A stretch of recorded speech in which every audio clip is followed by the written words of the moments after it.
terrific magazine, by the way. Thank you. I started it, well, I came up with the idea to start a magazine in 2006. And the real reason, I had spent 25 years in the newspaper business, and I didn't like what was going on with newspapers, and it was tough working there, and I was real unhappy. So I saw this sign on the cubicle of one of the graphic designers at the newspaper I was with, and it said, "Stop complaining about what you're not getting and start creating what you want."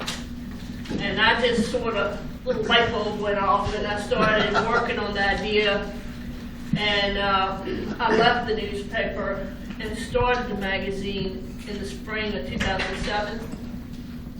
Now, I was pretty energized, and I had done a lot of jobs in the newspaper business, so I knew, how to produce the magazine, and I knew how to sell advertising because I had done that over many years. But what I really didn't know is how tough it is to start a product and get traction within a market, because I had always worked for newspapers that had been around forever. And so the first thing that happens when a business opens is they call the newspaper and they put an ad in the newspaper. And so, building a business that was apart and separate from that was a little more challenging. But I did have a really good strategy because I was very practiced at assessing marketplaces. I used to work for Landmark Corporate, who owns the Virginia Pilot, and I used to go to different markets, military markets, and try to assess whether we could make money if we were to get the contract to produce those newspapers. So I kind of knew how to size up a marketplace and look and see what the competition was doing. And it really, at the time I started this, the only thing that I was really concerned about was the Gazette.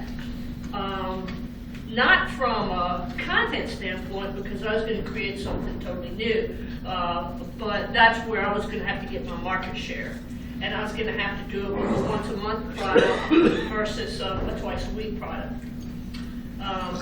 So anyway, long story short, when I sold advertising for my magazine, I sold it as though you should run it in your local newspaper, but you should be moving a portion of your budget to my magazine. The reason is, I don't remember exactly the numbers back then, but today the Gazette has 13,000 home delivery. I have 39,300 home delivery with direct mail. So, it makes sense. If you love your local newspaper and you want to advertise there, it makes sense to do that, but it also makes sense to move a portion of your budget to my magazine. And that's sort of how I sold it, and that's how it's grown. Because, quite frankly, if you just use your local newspaper, you're gonna miss a lot of people. And of course, there are other competitors. There's smaller products that serve in individual neighborhoods, and there's radio, and there's online and all of that. But I've pretty much kept next door neighbors. Very simple. We interview locals. We deal with the local market. Even if you don't want to read about your neighbor, you might find a coupon in there that you want to get a deal on. We try to keep the quality really, really high. I have at least 6. We go through the magazine 6 times to find any errors before we send it to the printer. And one of those times is my 91-year-old father, who has been reading it from the very first day I started. So I don't know how long he'll hold out, but he's still good at it. I mean, I call him the eagle eye.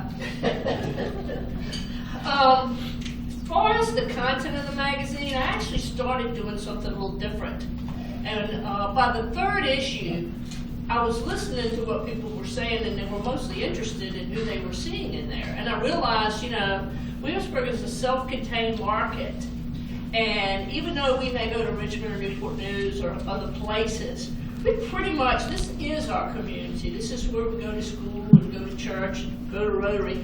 So I wanted my magazine to mirror that, and I switched the content emphasis to interviewing people, which has done extremely well. And you don't have to be a leader in the community. You don't have to be, rich or famous. You can just be any old body, and we will, tap you on the shoulder for an interview one day. That's how I got in.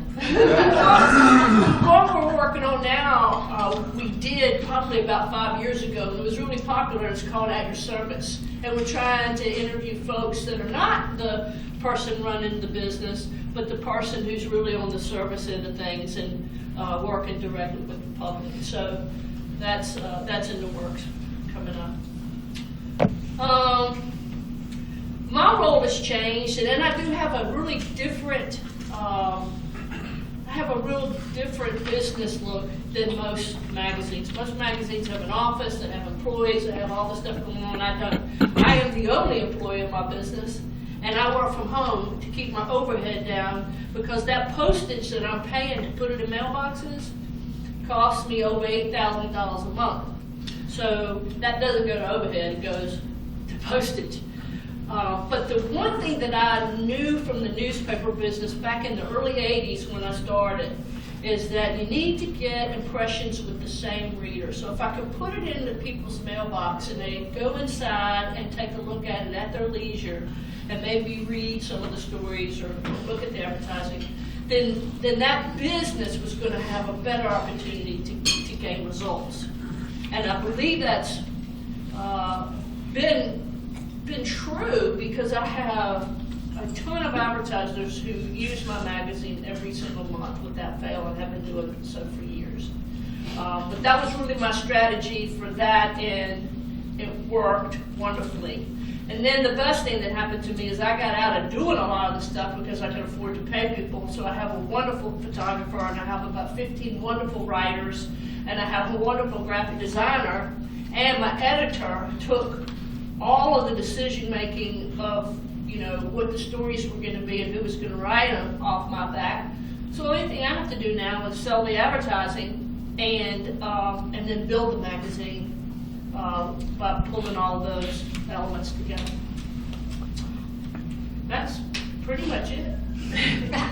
So it sounds to me like you kind of worked yourself out of a job. I will tell you that it has gotten where I usually take 2 weeks off after every issue. Not entirely, because I do my office work and my QuickBooks and my receivables, stuff like that.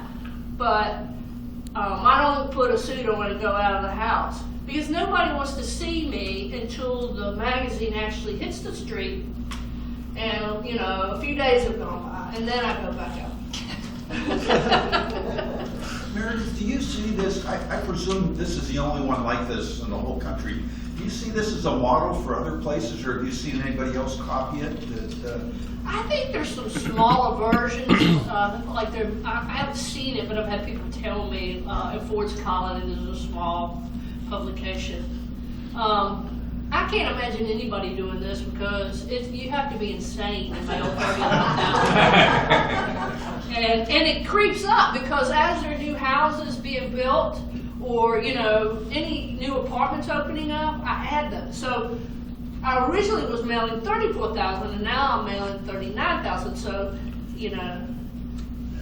and I had attempted a second magazine down in Newport News that was different. It wasn't like Next Door Neighbors.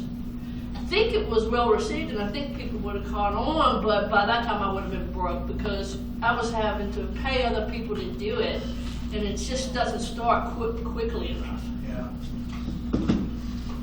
Is there a group of advertisers that you're working with that seem more receptive to putting something in the magazine, or getting more business as a result of having done that? Have you got any feedback? Oh yeah, since I sell advertising, I have a lot of feedback, because I work with everybody. I know when they're happy and when they're not happy. If they're not happy, I'll make them happy.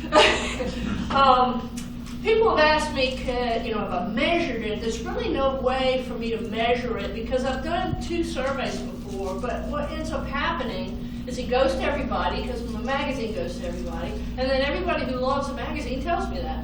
And so it's really hard to get that. So, I will have customers that tell me how many coupons they got in, or how many calls they got, or whatever. If they measure it themselves, and as long as they're happy, they keep going.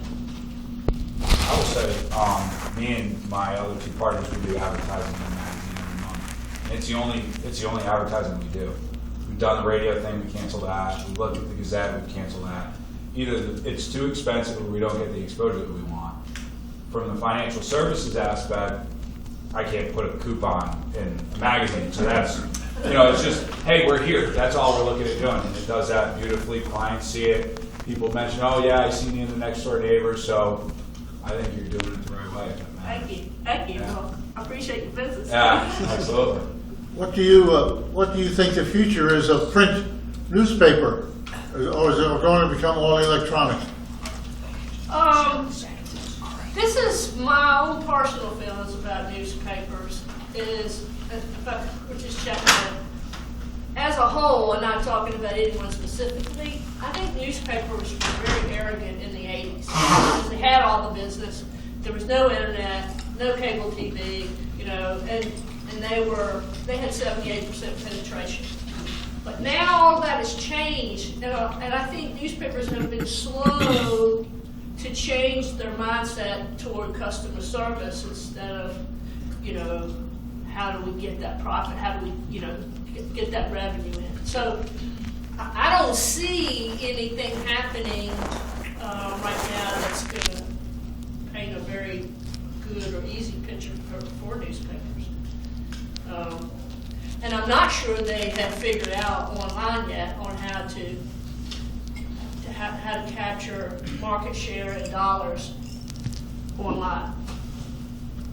Have you thought about doing anything online now that the technology is moving in that direction? Yeah, I have people berate me because I don't have a Facebook page and I don't have, I do have a website.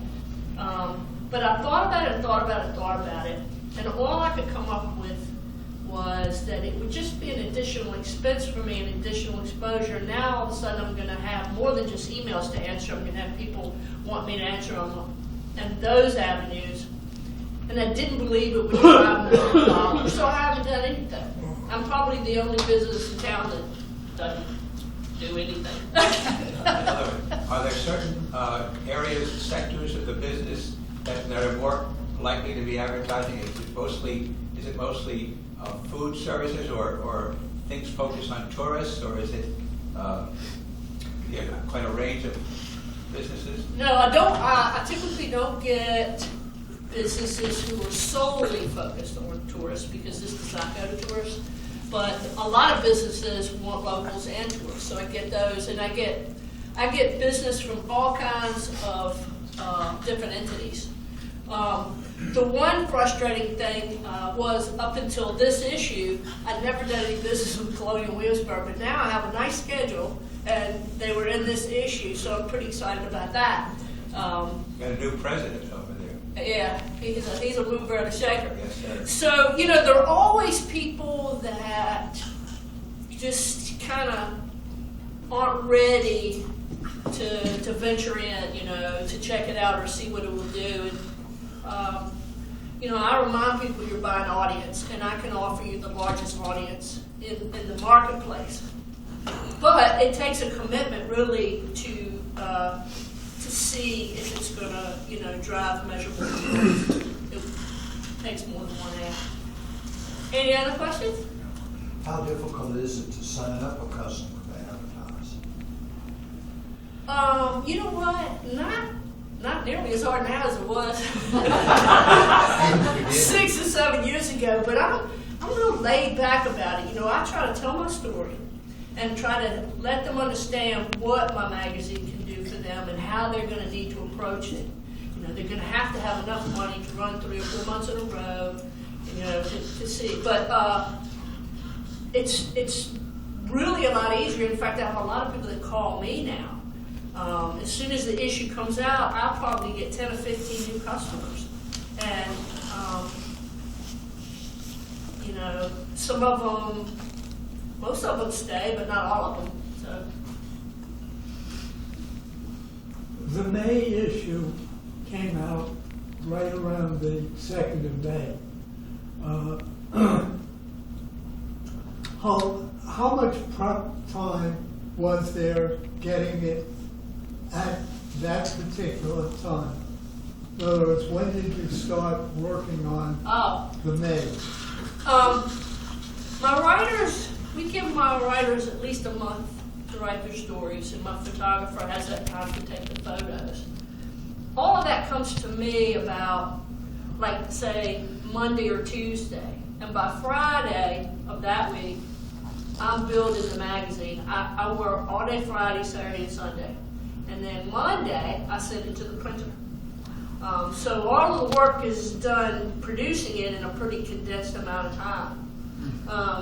And then the printer, actually my printer does not have a web press. This is printed on a web press. All they have is sheet fit, which is really expensive. So they send it to Pennsylvania, and it's printed on a web press, and then they bring it back, and then it goes into the mail the next week. So, honestly, I think I could build it in my sleep. I've been doing it so long. I don't have a contingency plan, so if I get sick, I don't know what's going to happen because I haven't talked to anybody how to build it. But you're talking about your May issue, probably you're working on writing it in the month of March, or the first half of the first half No, of writing it April? in April. Oh, no, let's see.